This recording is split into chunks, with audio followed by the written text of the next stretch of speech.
사랑하는 하구 여러분, 한번 상상해 보시겠어요? 40대 혹은 50대 늦은 나이에 안정된 직장을 그만둔 상황입니다.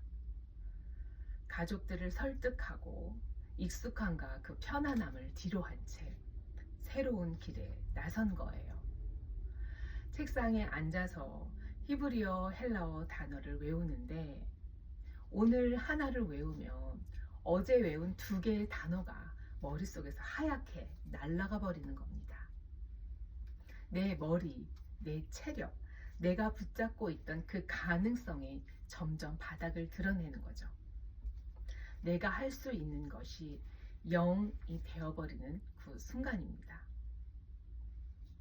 그런데 놀랍게도 성경은 오늘 그 자리에서 이야기를 시작합니다.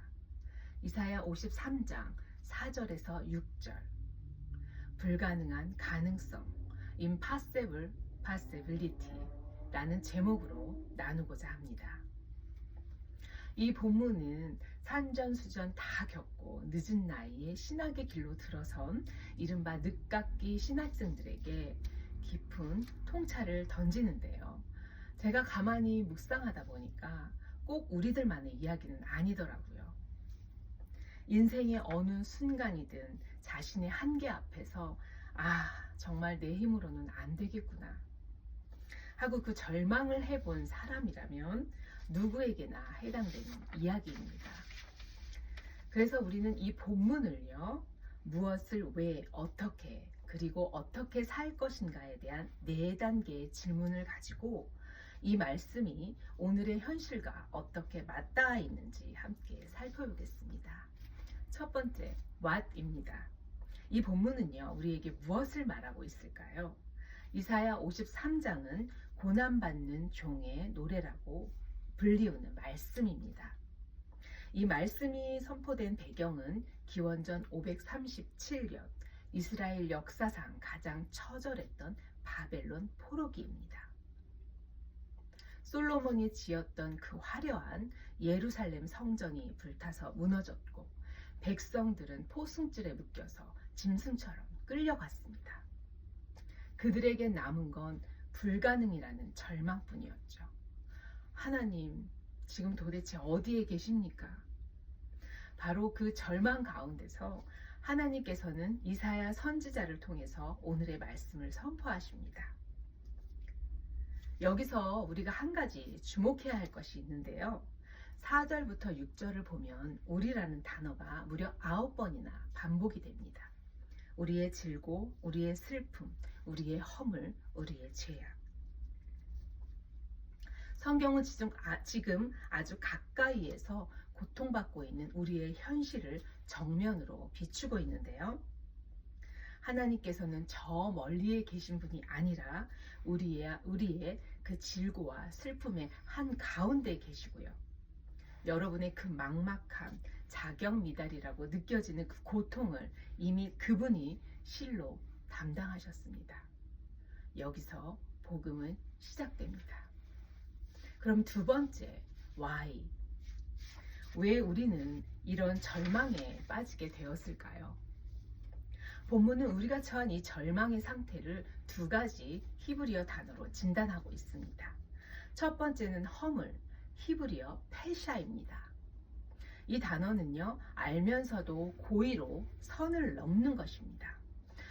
프리웨이에서요, 제한 속도가 65마일인 거 여러분 다 아시죠? 그런데 차가 막히지 않으면 자기도 모르는 사이에 그 발에 힘이 들어갑니다.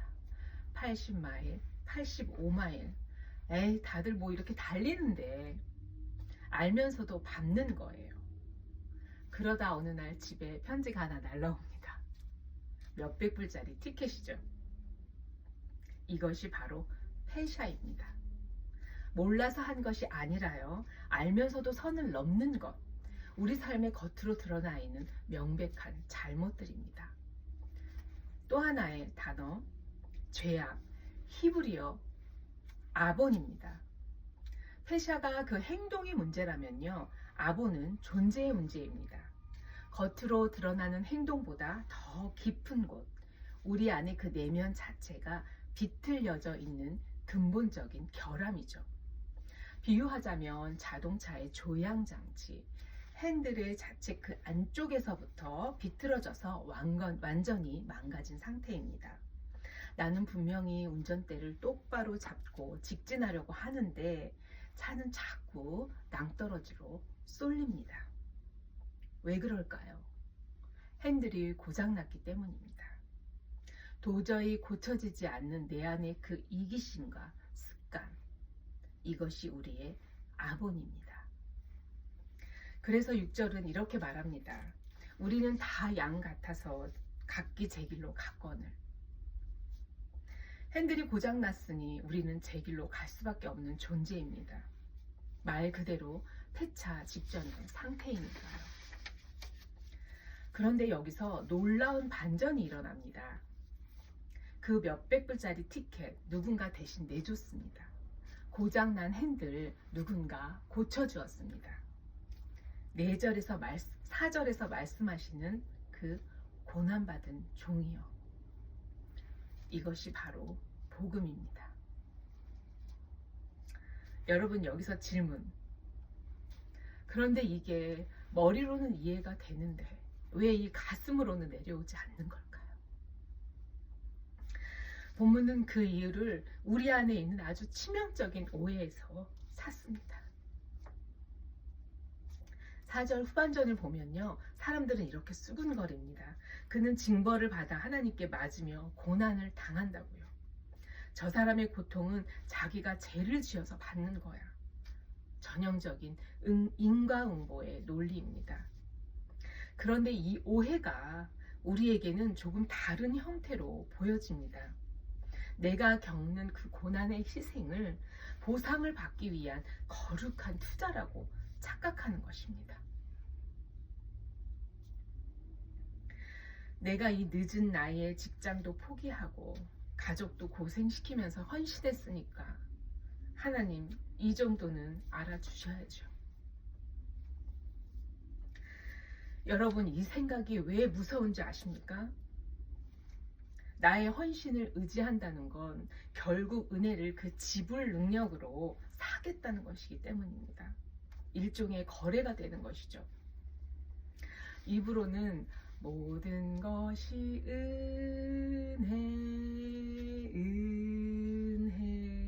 은혜라고 하지만 속으로는 그래도 내 희생이 있었기에 여태까지 가능했던 거야 라고 믿는 것입니다.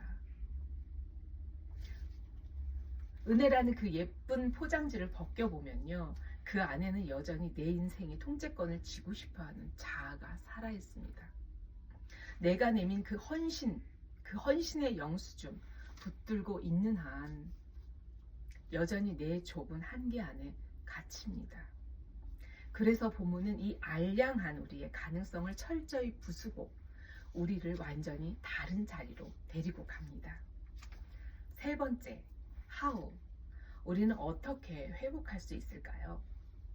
그 헌신이란 이름의 영수증 도대체 어떻게 찢어버릴 수 있으며 늘 내 힘으로 아둥바둥 살아온 우리가 어떻게 하면 그 통제권을 탁 내려놓을 수 있을까요?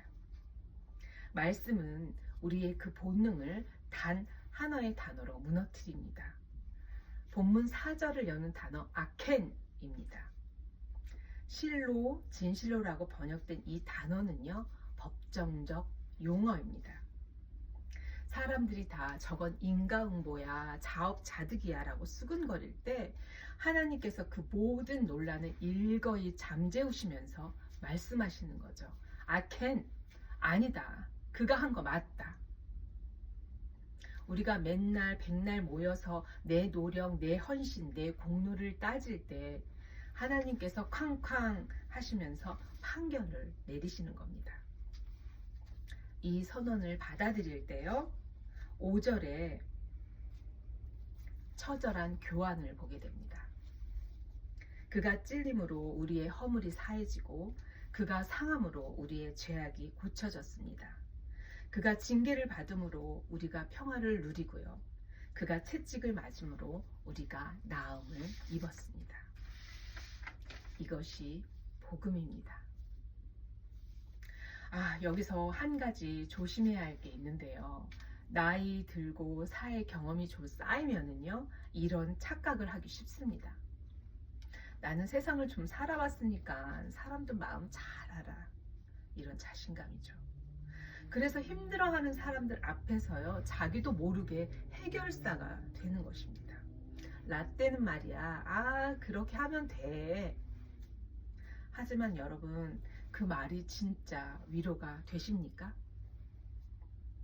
영혼을 고치는 건 내 경험치가 아닙니다. 내가 얼마나 많이 살아봤느냐가 아니라 내가 얼마나 은혜로 살아냈느냐입니다.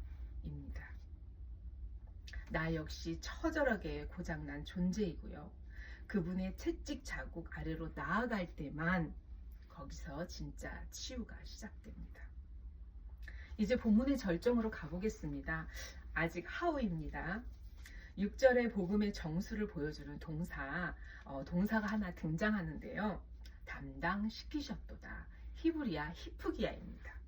이 단어는 사역 능동태입니다. 기억하세요.